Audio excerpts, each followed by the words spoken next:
is finally here. The RSI Polaris, the ship that so many of us have been waiting for. Let's take a look inside.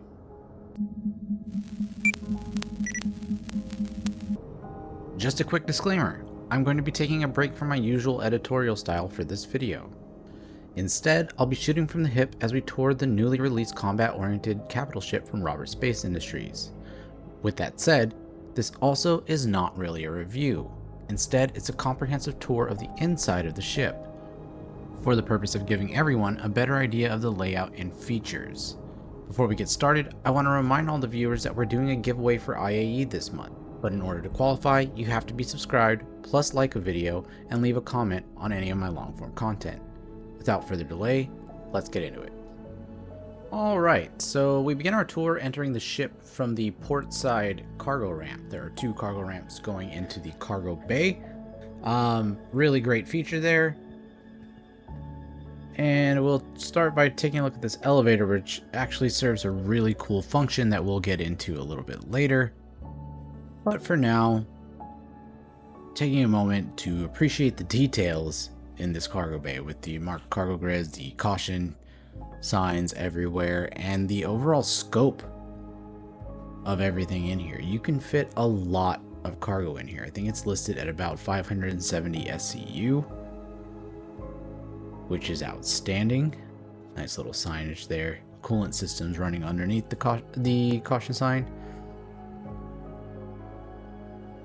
And we walk up the stairs and we find our first of many relay boxes or fuse boxes, whatever you prefer to call them. And again, just appreciating the size and scope of this cargo bay. Now, to get you oriented, we are currently pointed towards the rear of the ship, and I'll make sure to reorient us anytime we make progress through the ship so we know exactly where we are. As we walk up to the control system for the tractor beam inside the Polaris cargo bay. Let's get into here. You do have some power controls here for the rest of the ship, so you can manage that if you'd like, but the main star of the show here is this tractor beam. And of course, I don't have any cargo in here, but just to show you, you have full reach across the entire cargo bay. This would be really useful when shuffling cargo around as fellow crew members bring it from the outside inside. Don't look at yourself operating it though. You'll see your body is without a head. But yeah, really great feature to the RSI Polaris. Can't wait to use it on some ERTs where we're raking in large loads of cargo. I do wish that this was on an articulating rail or a sliding rail that spanned the entire length of the cargo bay.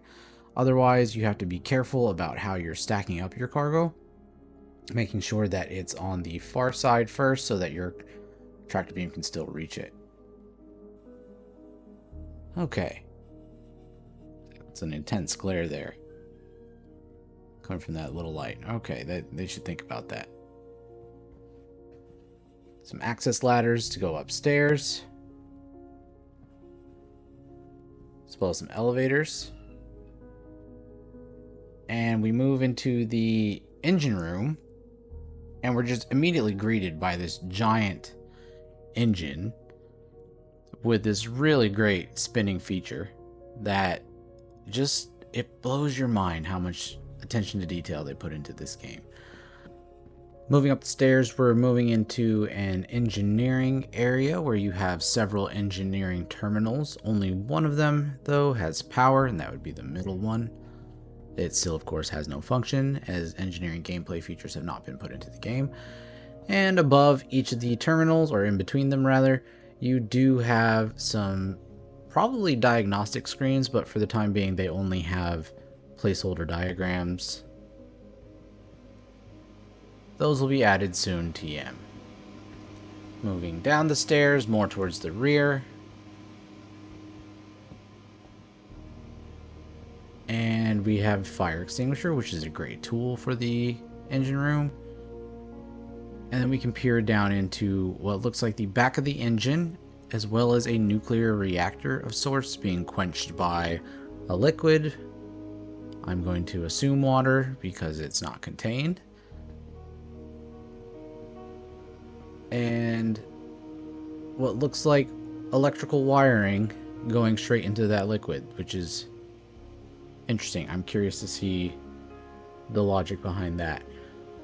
Some extra tubing going in there, and I did miss that ladder on the other side. We'll check that out here once we go up the stairs.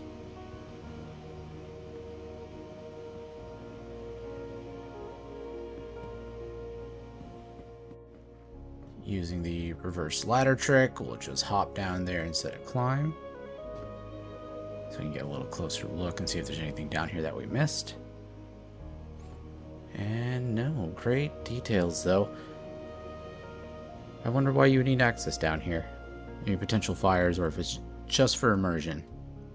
I'm leaning more towards immersion. Okay, and just as on the other side, we have some engineering terminals. We also have another fuse panel there. I should probably start keeping count of these,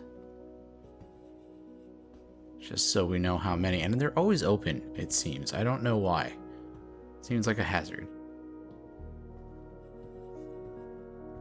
We stop and take a moment to appreciate the quote-unquote internal workings of the engine.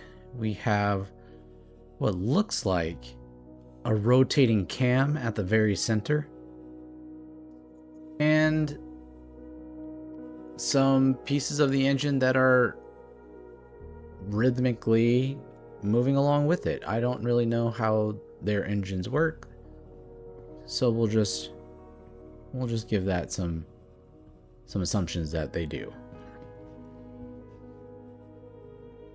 Or maybe it's just decoration. I don't know. Moving back towards the rear of the ship, I do want to point out that there are light panels scattered all over the place, with the normal power listed as on, secondary lights listed as auxiliary, and then of course you have emergency lights that are to be lit when you're under attack, or there's probably an engineering emergency in the future. We do have an elevator back here that will take you to other floors, but before we go to those next floors, I do want to finish this first floor on the front of the ship. Alright, so we're back in the cargo bay, and instead of heading towards the rear, we're going to head forward. Okay, make our way to the torpedo bay, and I promise you we get back to that elevator that I mentioned at the beginning of the video, so we'll call that up here. And to my best determination, this is to load extra torpedoes from the cargo bay into the torpedo bay, which would make sense because you don't want to be lugging large size 10 torpedoes up a set of stairs, or risking a tractor beam breaking while bringing them up here. And these are some big torpedoes, so an accident like that could be catastrophic.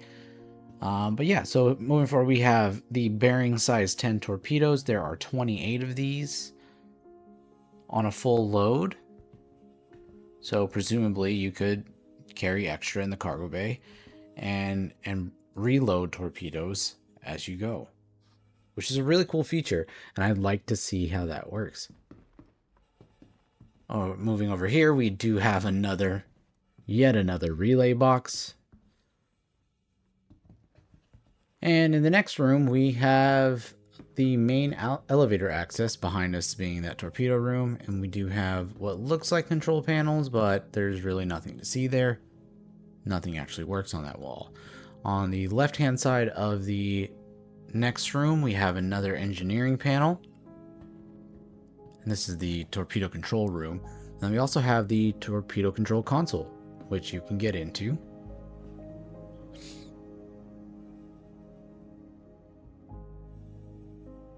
And you can manage some of the power settings, again, just as most terminals on the ship.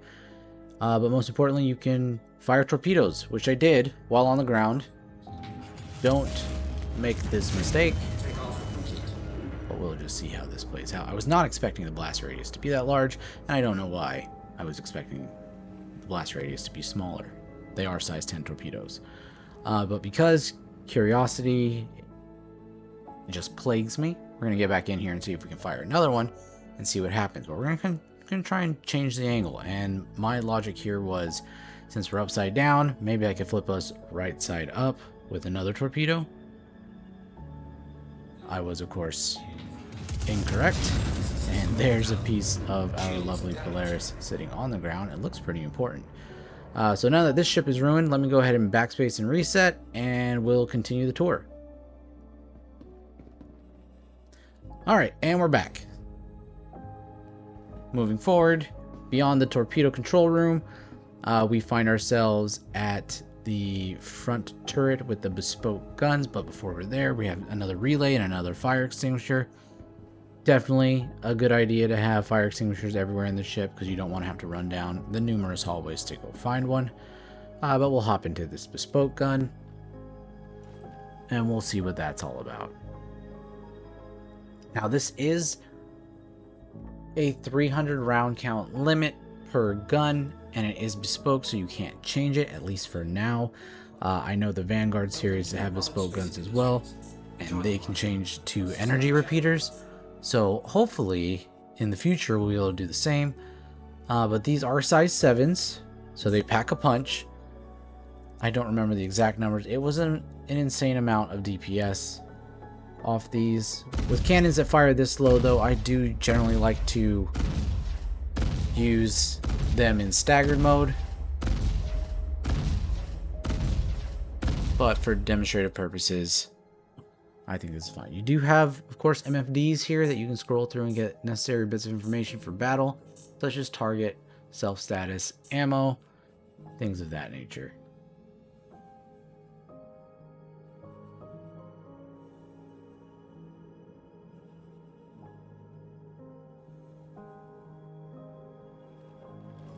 Carrying on, we're going to start moving to the other areas of the ship. We do have to return to the back.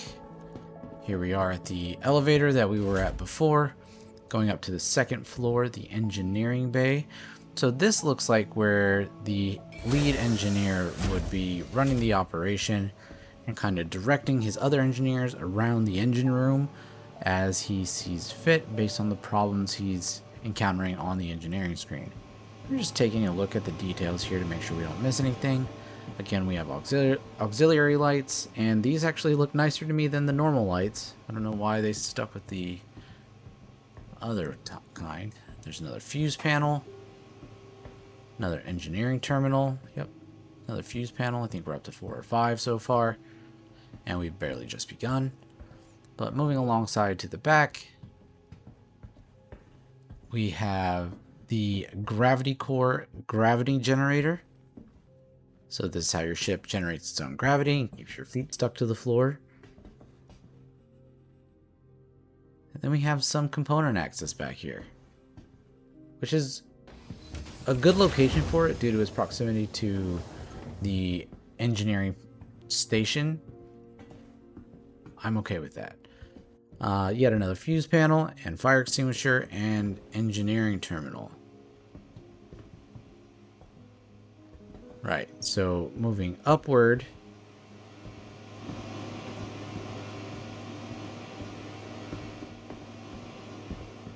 that's the elevator that we used to access the second floor. We'll go back to that here in just a second. We have more engineering terminals. And again, this is the elevator. Just go ahead and call that up for the sake of continuity here. And another engineering terminal on the other side of the elevator. And these are wraparound stairs, so you can get from the second to the third floor from either side.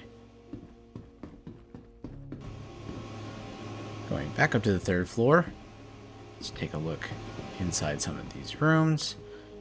This is also known as the hangar deck, because this is where we keep the hangar. We'll go ahead and open that up. And this hangar is massive. We actually did a little bit of testing yesterday. We were able to fit an F8C in here, no problem. The Reddit channel said that you had to turn it diagonally. That is categorically false. You can just put an F8 in here straight, and it doesn't collide with anything. It's as though it was made for this hangar. Quite a mechanism though, quite a large hangar. I'm going to be doing some testing as to what else we can fit in there. I would like to fit 2 F7s in here, as both of my fighter pilots want to use F7s. Just to keep ourselves oriented, we took a right out that hangar, and if we take another right, we're back at the back of the ship where we started. Just so you know where we are currently on the right side of the ship, or starboard if you prefer that term. And from here, just to once more anchor your orientation and notice some of the details of this hangar. But anyways, from here we can exit the hangar and move into the room across the hall, which is the brig. My first impression of this room is it's far more impressive than I thought it was going to be. I thought it was going to be a much more depressing area of the ship, but no. We actually have 2 security cams. And this is one of my favorite features of this room. 2 security cams that look into each jail cell, which are, of course, glass on the outside or whatever polycarbonate clear material they're using. There's a storage on the outside. Don't really know what it's for. There may be snacks or handcuffs. I don't know. But you can open up the prison cell from outside. And they have a sink, a toilet, and of course a bed. Worth noting, there are no control panels in here, so that they cannot open up the doors once you've closed them in. Alright, just a quick function check. We can lie down on the bed in here. Now, I have verified that you can bed log using the Polaris. I did it in the PU, but I am currently in Arena Commander, and so the bed log option is not here. Get up out of here and head on over to cell number 2.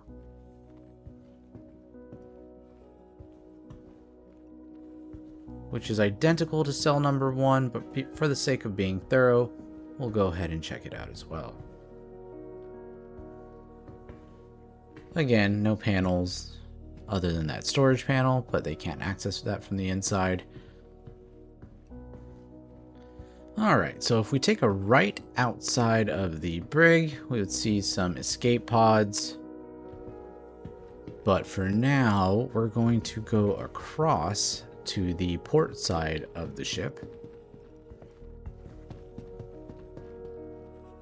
We're still very much in the rear of the ship, but we're going to go across to the port side and enter the medical room, which honestly I'm very excited about because I've never owned a large ship with a medical room in it. I don't own a Carrack, so very excited about this because this enables me to make this my mobile base in the future, and I'll be doing an episode series on that. Just hopping on the medical bed here to check to see if it works. I suspect its lack of function is because I'm in Arena Commander. Let's take a look at these wall panels, see if they function.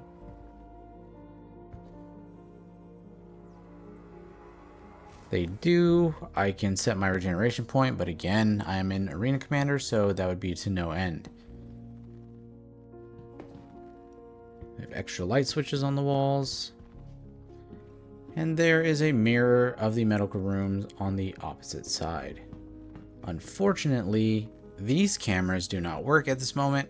Hopefully that'll be fixed by the time it reaches the PU, but I won't hold my breath.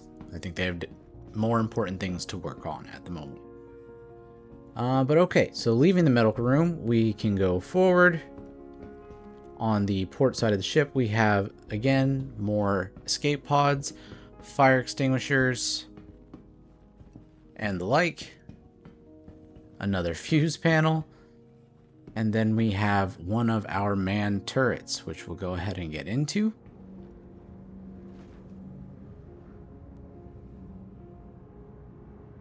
Great animation getting in here. Very much reminds me of that Squadron 42 demo. And let's actually extend out the side of the Polaris. You have quad size 3s and a very low ammo count right now because I had not messed with the power settings of the ship, so it's probably very little power to guns at this moment, but we can change that later on and see the maximum capacity. These are Panther repeaters, so not terribly strong, but they are quad turrets, so there's enough firepower there for most things that would be attacking you broadside. And then there are also much stronger guns on top, and we'll get to those here in a little bit.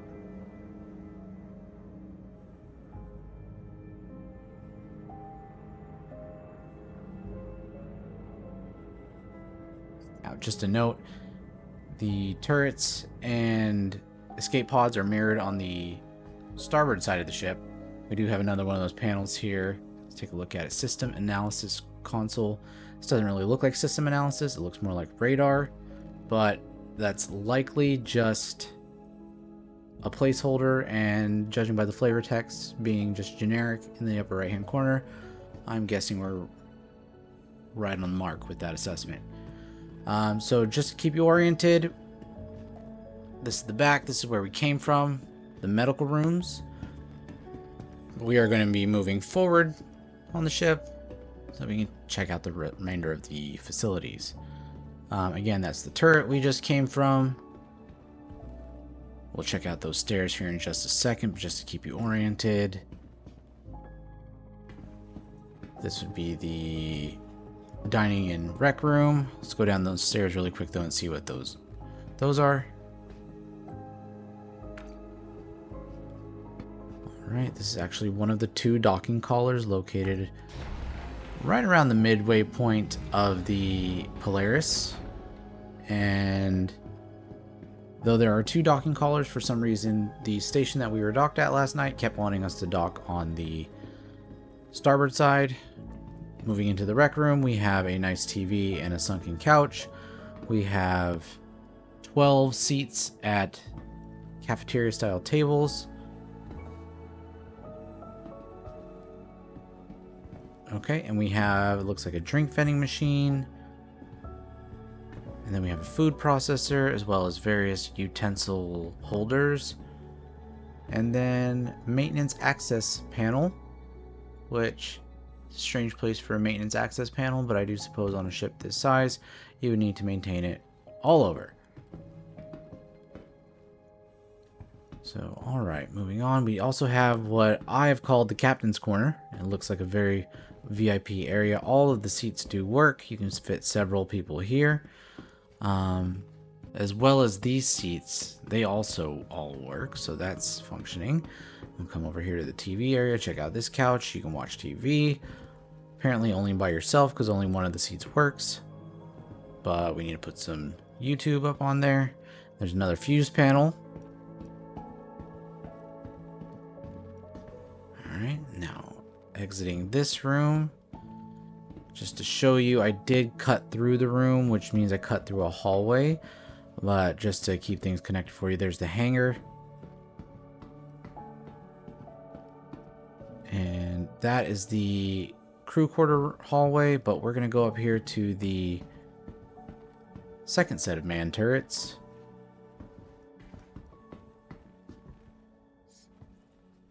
And enter into this one to show you what that's like.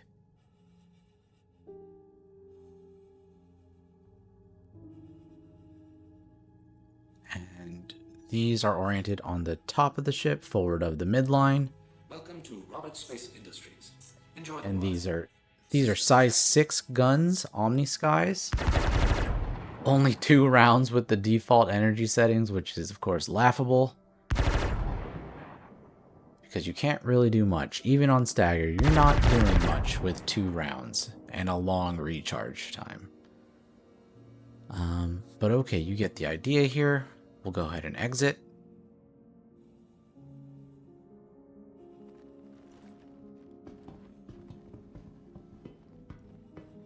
And opposite, in the same hallway, you have another man turret for the other size 6s.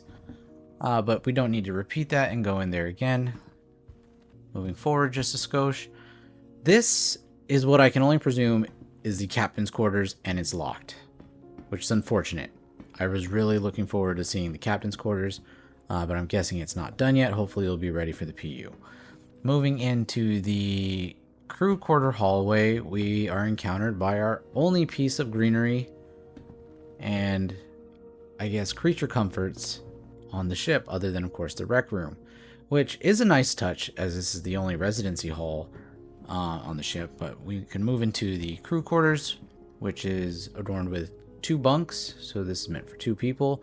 You have a seating area and personal storage, which does work on the PU. It doesn't seem to work in Arena Commander, though.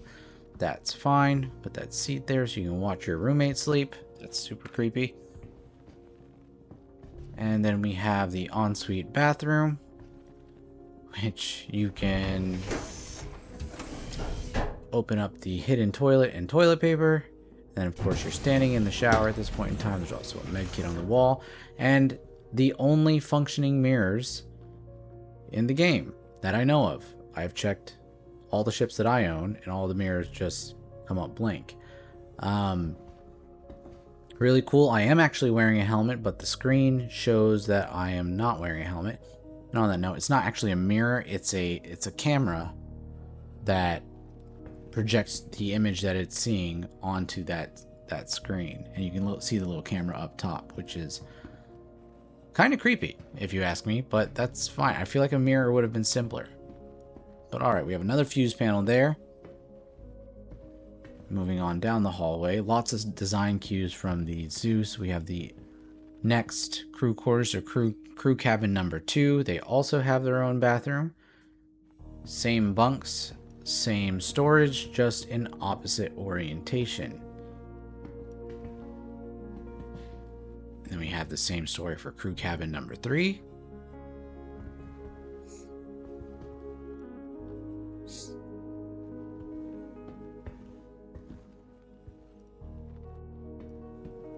We have crew cabin number 4.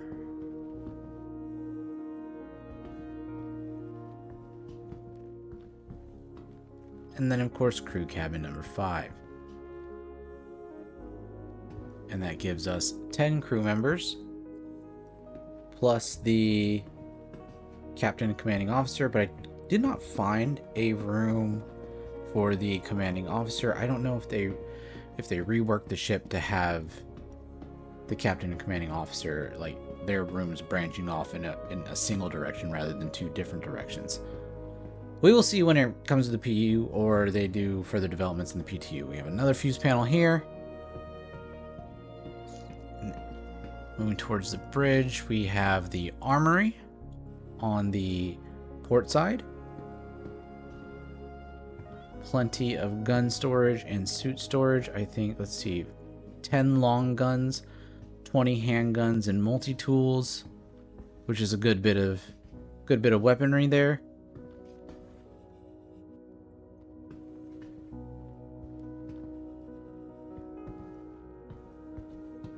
And then we have more long gun storage here, and then the specialty guns such as the rocket launchers and rail guns. And then we have a little bench here so that you can put on your space boots without having to stand up.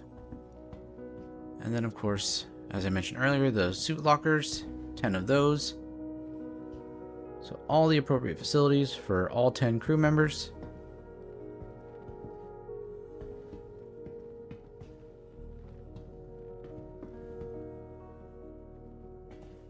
And a radiator. It looks like a radiator. Is this it's really archaic heating for Robert Space Industries.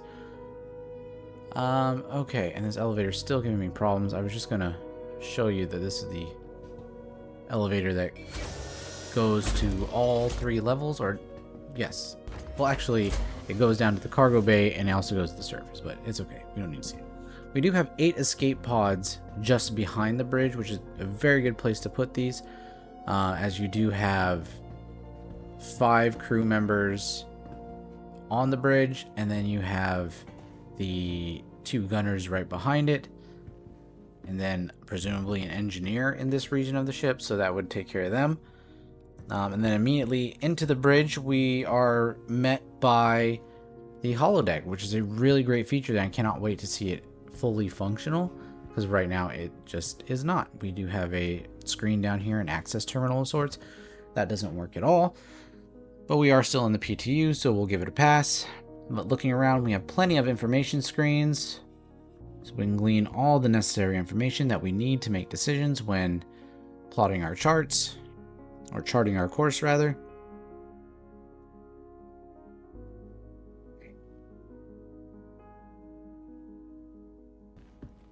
Really great views. And then we have, of course, some component storage or some component lockers, whatever you want to call them. And then same on the other side.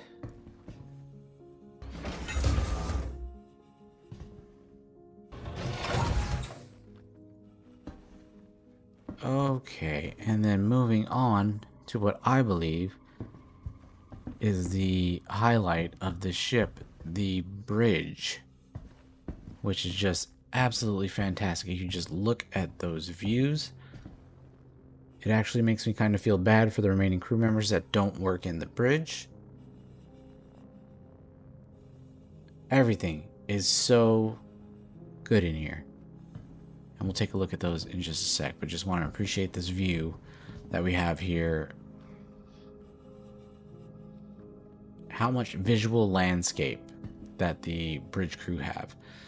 Okay, moving into one of the bridge crew seats.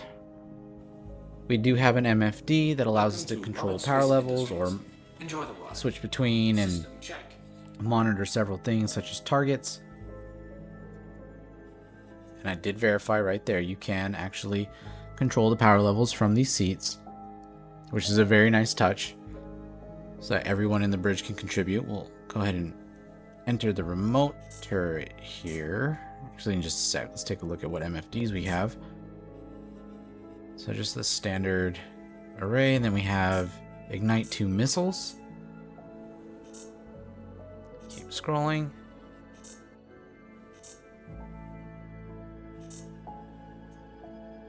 Okay, let's just go ahead and enter the remote turret and see what this is. And okay, this controls the missile turret on the back of the Polaris, which is awesome. Somebody commented on one of my videos that they believe the missile turret was automatic. It is not. It is confirmed to be remote. We do have a fairly decent view going forward. Of course, it is obstructed a little bit by the hump that is the hangar, and then of course the engines that are sitting port and starboard. Moving on to the other bridge crew seat.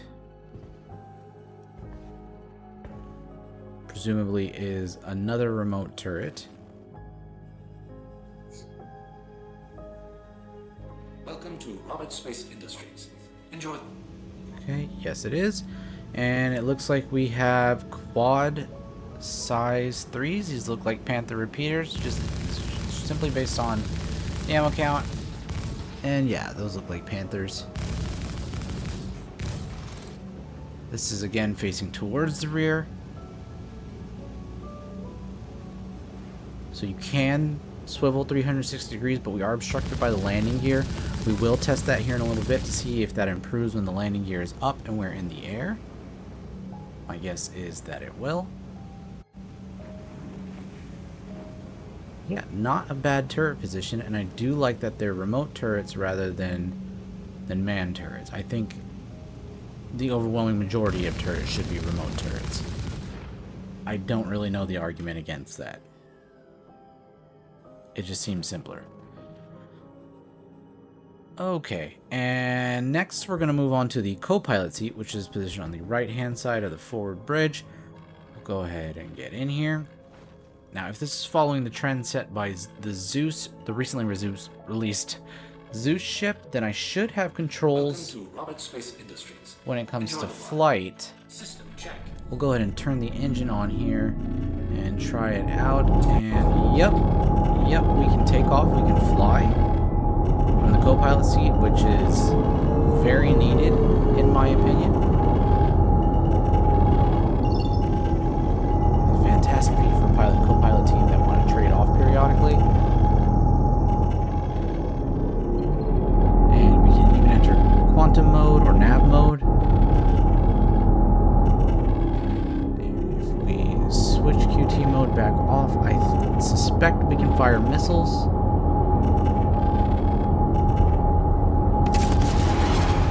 Yes, we can. Perfect. So both the co-pilot and the pilot have missile control, full flight controls, which makes for a very positive co-pilot experience. And a more positive pilot experience, because you don't have to worry about missiles when you have your co-pilot there handling your target acquisition. Hopefully, and the co-pilot can also set QT jump points, I think. But there's an issue that you can't switch between pilot and co-pilot while both seats are occupied. I know that, so that idea wouldn't actually work. Okay, so now that we are up in the air, let's test these guns out.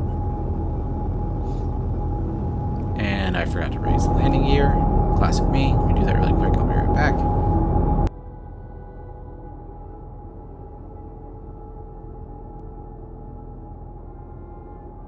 And nice landing gear retraction animation. And then we're officially in flight mode.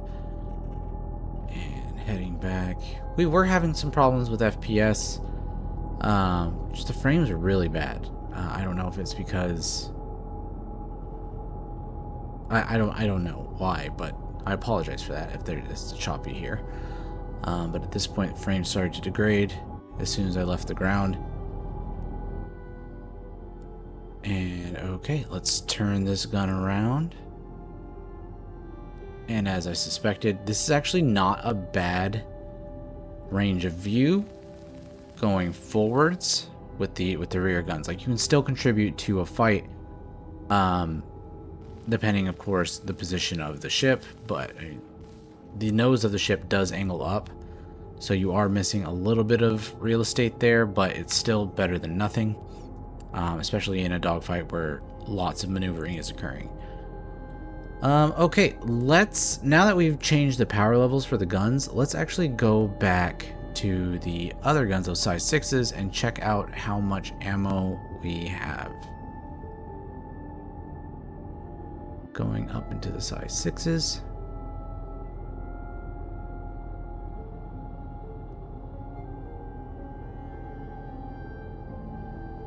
And we have 6 shots per gun, which is abysmal, as like this is the most amount of energy you can pump into these guns. I maxed it out. There's nothing else. I understand that they're size 6s, but that doesn't feel terribly useful. Like, those turrets are not going to shoot down torpedoes or anything. Just for being thorough, we're going to check the side guns, the quad size 3 turrets. And they, just like the guns under the ship, yes, have 31 rounds before they need to recharge. Let's look at the range of motion that these have, which is a lot better than I originally anticipated. So this covers nearly 180 degrees. I would wager about 160 degrees of side coverage. And then it has a full range of motion going up. And some range of motion going down. Okay, so that's really great.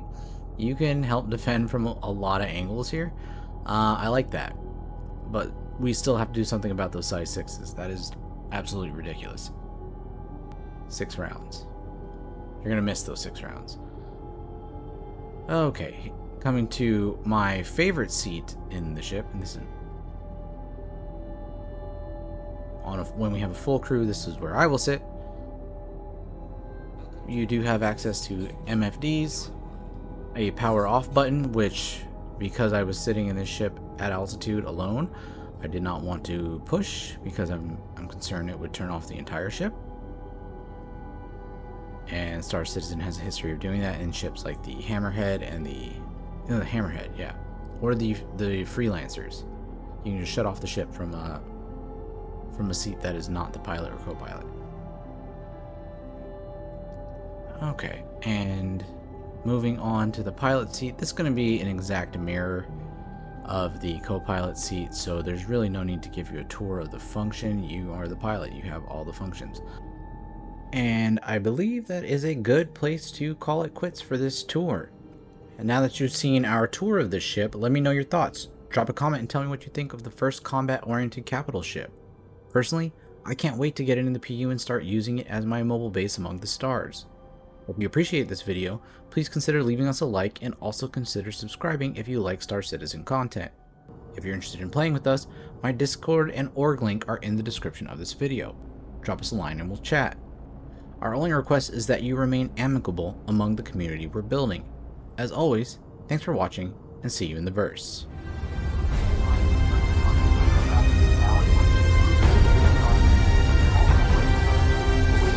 Scimitar, reposition for heading 038. Copy that. Adjusting heading now. Reaper Squadron. Thanks for joining us. What's your sit rep? In position, holding now. Understood. Stand by for further orders.